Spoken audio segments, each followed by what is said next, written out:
Hello and welcome to This Week in Agriculture, a presentation of the Communications Unit, Ministry of Agriculture. I'm your producer and host, Christopher Holder. On this week's program, we bring you, as usual, highlights of Agriculture Minister Zulfikar Mustafa's activities this past week. We'll see that he continued his outreach exercises. He visited Mocha and two communities in East Quarantine in Berbice, and again interacted with residents and farmers, sharing with them government's vision for agricultural development in Guyana and the help that is being provided to farmers and to residents to empower them as they seek to develop their holdings as it relates to farming, livestock development, and so on. So that's the focus of this week's edition of This Week in Agriculture. We will be back after these messages. Welcome to the new era of agriculture in Guyana. Traditionally seen as labor-intensive and low-paying, modern agriculture now offers diverse and exciting career opportunities. Fields like research, environmental management, engineering, and finance are now integral parts of agriculture. The Ministry of Agriculture is transforming outdated perceptions, showcasing agriculture as a dynamic and rewarding career path. Join us in redefining agriculture in Guyana. Embrace the future and discover endless possibilities in this vital sector. A message from the Ministry of Agriculture.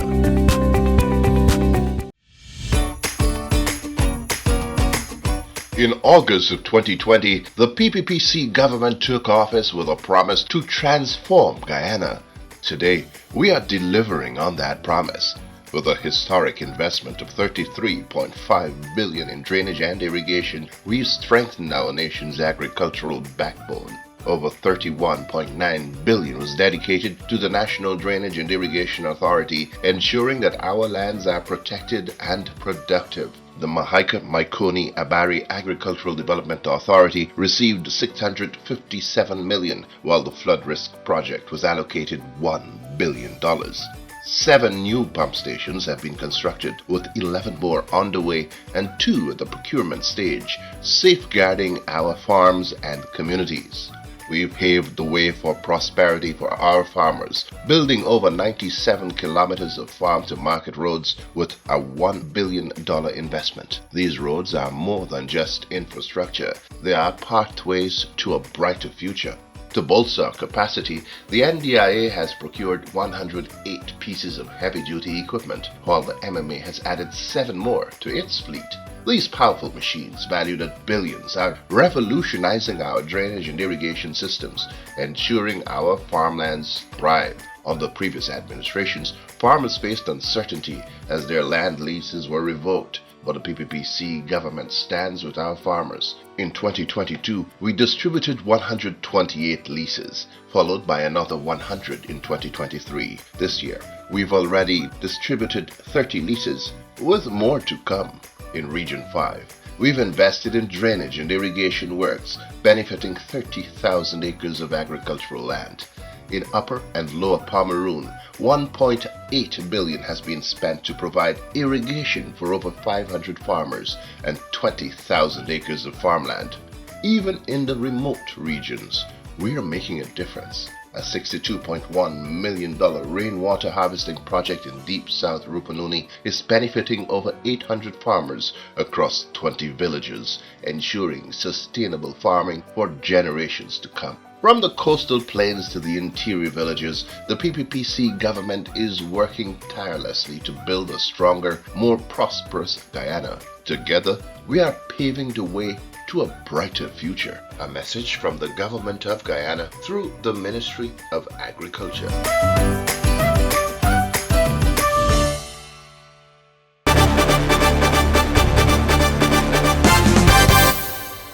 We begin this week's edition by telling you that residents of Mocha on the east bank of Demerara can now look forward to better drainage in their farms and residential areas following a visit to the community this past week by Agriculture Minister Zulfikar Mustafa. The minister was part of a ministerial team that visited the community and engaged with residents on issues of concern to them. The other ministers on the visit were Honorable Sonia Parag, Honorable Deodat Indar, and Honorable Minister Kwame McCoy.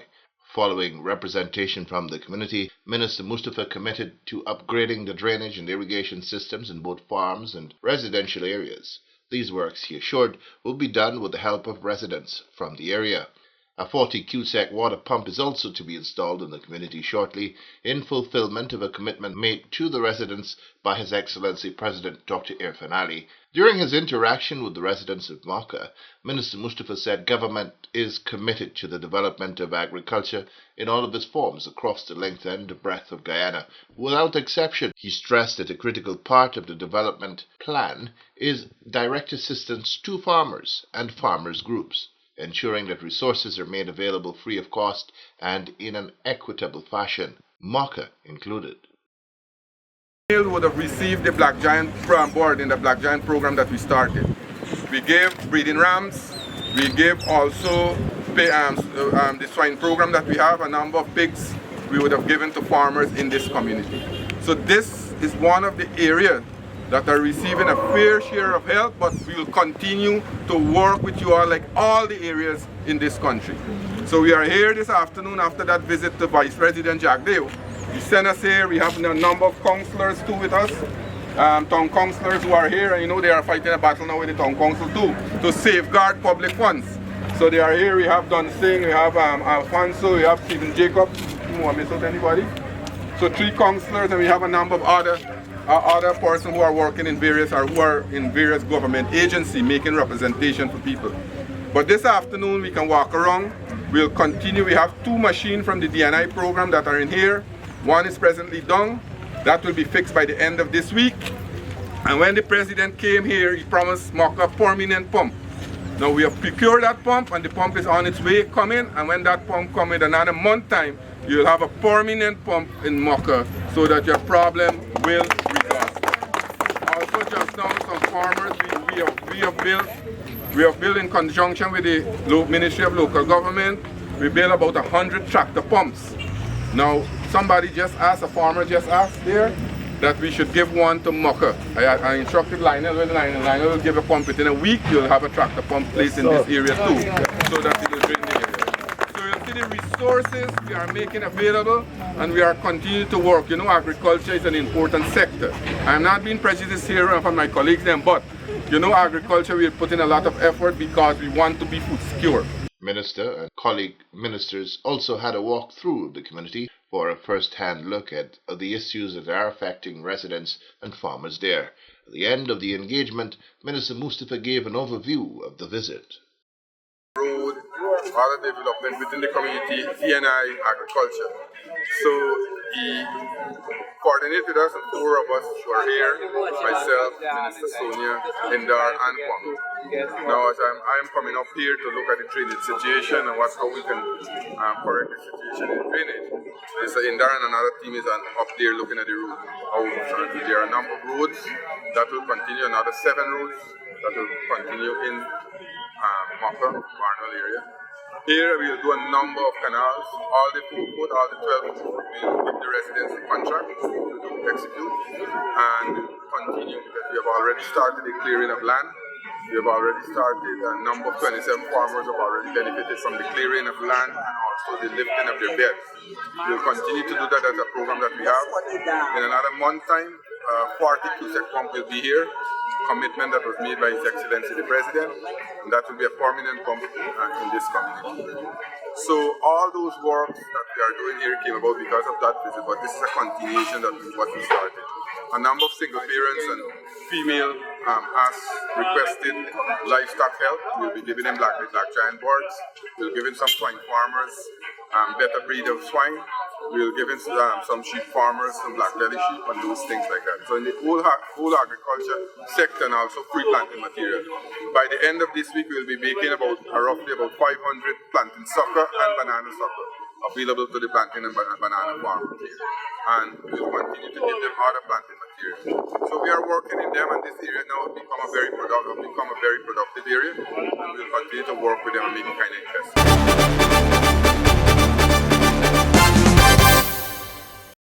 Coming out of Region 9 this past week, we learnt that in an effort to mitigate flooding of the township of Lethem, the Ministry of Agriculture, through the National Drainage and Irrigation Authority, NDIA, partnered with the Regional Democratic Council of Region 9 and the Letham Town Council to execute dredging of the Tabatinga Creek. This collaborative effort is ongoing and will benefit crops and livestock farmers as well as residents who are annually impacted when the creek overflows its banks.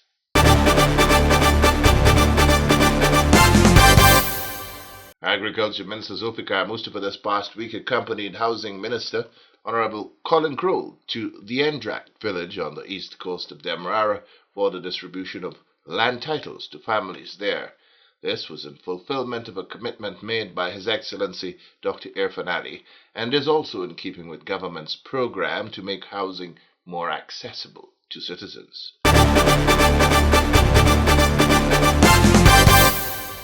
On Saturday, Minister Mustafa returned to Berbice for two key meetings with residents, the first at Maibikuri, Blackbush Polder, and the second at Bushlot, Quarantine.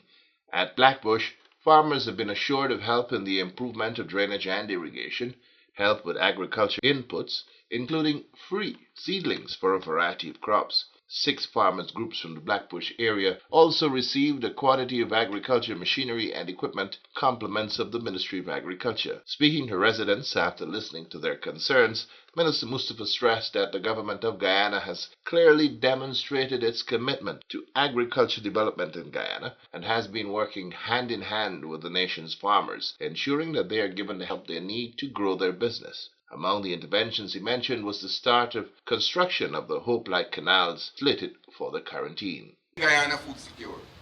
Because if you know for a fact, not so long ago, we were in Blackbush explaining to the residents, explaining to you, the farmers, and some of the large projects that we'll be doing. Like the Hope Light Canal, we have started that. The entire construction of the Hope Light Canal have been awarded. And the embankment have commenced from number 66 to Kanji. That will prevent the water from the backlands to come over your housing and cultivation area. We have also awarded the 2 Hope Light Canal that will be constructed at numbers 51, 52 and Lancaster, Manchester. But there are a number of internal canals that will be leading to these major high-level canals. That's a major investment because that was what commitment we made to the people of this country when we went to the election. We said that we'll construct high-level canals so that we can prevent flooding. And Blackbush Polder is an area that is very prone to flooding in our country. You know for a fact that you would have lost a lot of livestock and crop during the period when you have floods. In 2021, we had one of the most devastating floods in the history of our country. And I know for a fact that we were in here and many farmers, many persons would have lost cash crop, livestock and household equipment. So we are making these investments because we want to ensure that we invest in the infrastructure, we develop the agriculture sector so that you can benefit. This morning we have a number of groups that will be receiving some input from the Ministry of Agriculture.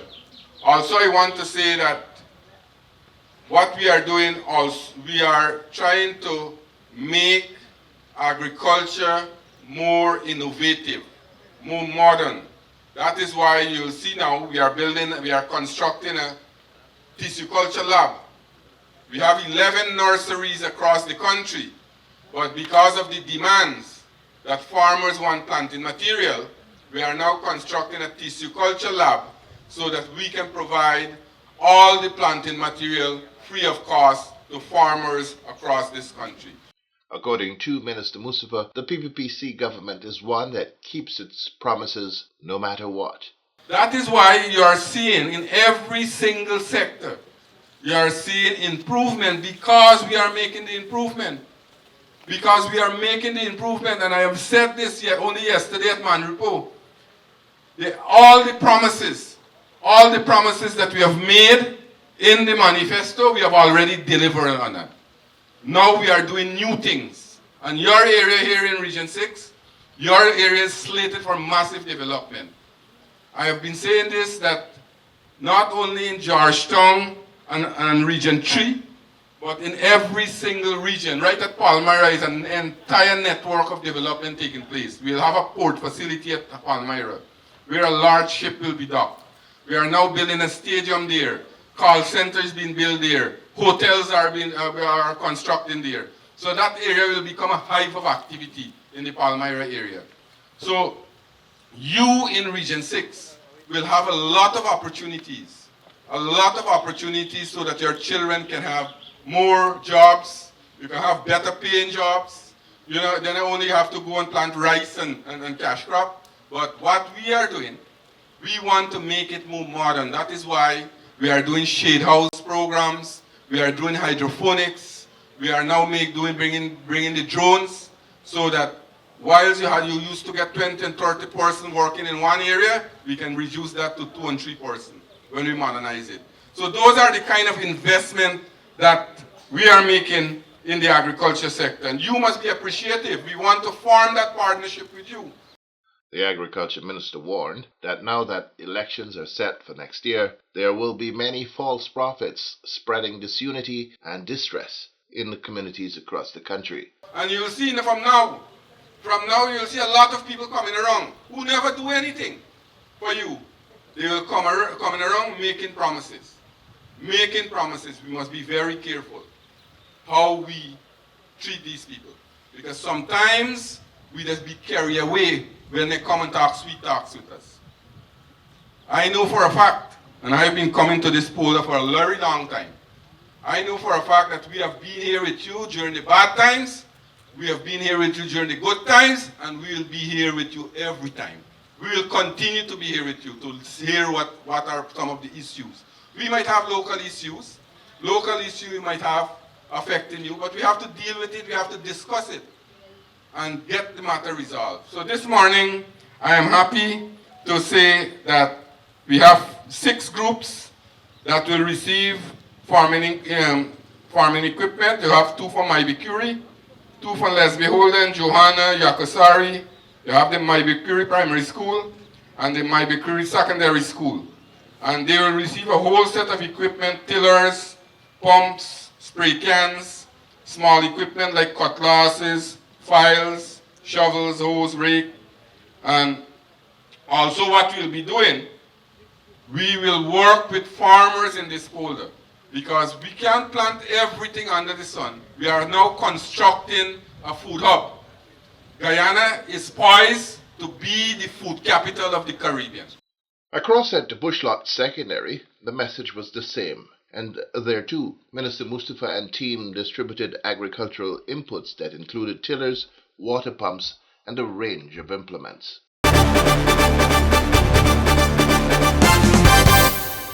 Farmers across Guyana are being assured that there is enough water in conservancies around the country to ensure that farmers have access to water through the forecast dry period expected to last until November this year. But normally, you know, we came out not so long ago from an extensive dry weather, almost a year of El Nino condition. And we have had some major work done. And I think the NDIA, together with the other agencies, we have had a task force working very diligently to ensure that we have enough resources for this intended dry weather purpose. So the conservancies around the country have reached back their normal level. There are a lot of other irrigation canals that we are making available to farmers, and there are pumps being made available. As a matter of fact, as just now at this meeting, there are a number of issues raised with these in these areas. So we are making resources available, and yes, the Ministry of Agriculture through the various agencies are preparing and ensuring that we prepare for this dry weather. Well, I want to advise the farmers to conserve on water, to not to block up waterways, to ensure that we conserve on the irrigation water mostly, and we don't drain out the irrigation water from the irrigation canal through the drainage canal. So I asked NDIA to put in a mechanism in place to monitor these canals to ensure that we have all system in place so that all the structures must be operable during this period.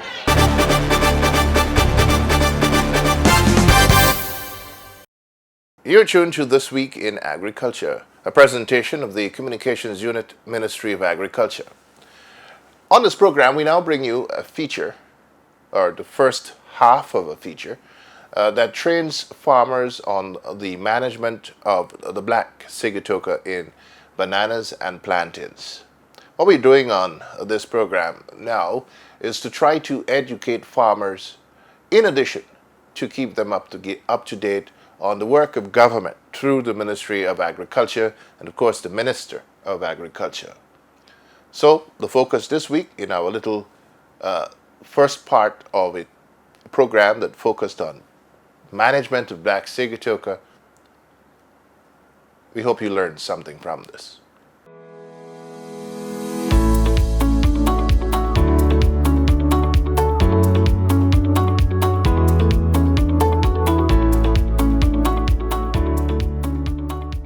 Banana and plantain production plays an important social, economic, and cultural role in the lives of communities across Guyana. The sector has been on the rise, but has been negatively impacted from time to time with outbreaks of the dreaded black or yellow sigatoka disease, a fungal disease that affects the plants and severely hinders production. The disease came to prominence in 2008 and wrought havoc on the industry, until the National Agricultural Research and Extension Institute, NARI, implemented its sigatoka management program through rigorous research and development. Initially, the organization provided planting materials, chemicals, and technical advice to farmers. The technical advice comprised of a proven, effective, integrated pest management strategy, which resulted in farmers now being able to identify and manage the disease on their farms. The black sigatoka disease is caused by a fungus called Mycophagiensis morellet, while the yellow sigatoka disease is caused by a fungus called Mycopharella musicola. It is one of the major constraints to banana and plantain production apart from climate change. There are two main impacts of this disease: a drastic reduction in yields, that is, poor bunch weight and size; mixed and premature ripening of fruit bunches which are unmarketable. There are several signs and symptoms of this disease. Ms. Kimanda Pilgrim, Research Assistant, Plant Pathology, Entomology and Weed Science Department at NARI, explains. In the first stage, symptoms may appear as yellow pink-sized spots on the underside of the leaves. In the second stage, symptoms appear slightly brown on the underside and dark brown on the upper side of the leaf. In the third stage, these symptoms may appear elongated and dark. However, in the fourth stage, symptoms may appear dark brown on the upper and the lower side of the leaf. In the fifth stage, symptoms may appear gray with a black border around and a yellow halo on the outer side, both on the upper and the underside of the leaves. So how does the disease spread? The disease is spread through the movement of infected plants or leaf from one part of the farm to another or from farm to farm. The disease can also be spread through wind-borne spores of the fungus. It can also be spread through rain splashes, especially when bananas and plantains are planted too close, that is, less than 2.4 meters or 8 feet. Using of infected tools, moving from an infected field to one that is not infected, among others. What are the effects of BSD on plantain crops? Because of the damage caused to the leaves of the palm, there is a drastic reduction in foliage, which delays flowering. A banana or plantain tree requires between 6 to 9 leaves and up to 17 leaves to be fully productive. This in turn results in the following: production of smaller and lighter fruits, extension in the time between bunch shooting and harvesting, premature ripening in the field and after harvesting, which in turn results in shorter shelf life, up to 50% yield reduction, up to 100% unmarketable fruits with subsequent loss of income to farmers, eventual death of the plant.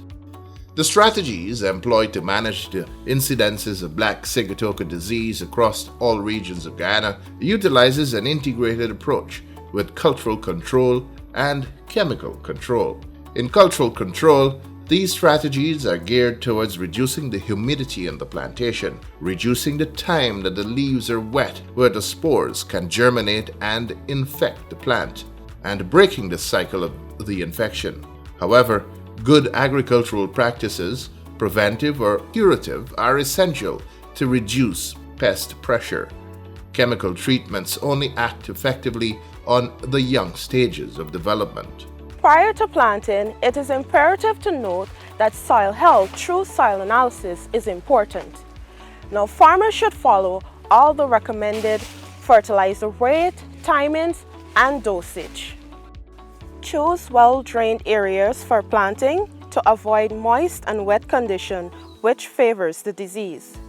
Replant with disease-free tissue culture, plant materials. These can be sourced from NARI. In cases where materials come from farms, treat planting materials with fungicides to protect them from fungal infection. Plant at a wide spacing about 8 feet apart. This is about 1,700 plant per hectare or 640 plant per acre. During the early stages of the crop, weed regularly to allow good aeration of the plot. Mr. Howard London, research scientist, plant pathology, entomology and weed science department at NARI, explains this management practice.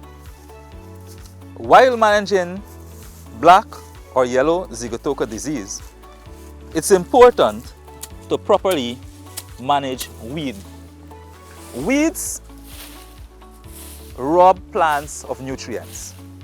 They also cause more moisture to remain on the land for much longer. And additionally, weeds are alternative hosts for other pests that may affect planting or banana. As the plant develops, it's important to continuously remove disease-infested leaves. If the leaf is heavily infested, it's important to remove the leaves. If it's partially infested, you can simply, what we refer to as service, remove the infested parts of the leaf. But after removing the leaves, it's also very important to remove all leaves from the farm and burn same. Prune out suckers, leaving about 3 plants of different sizes per mat or stool.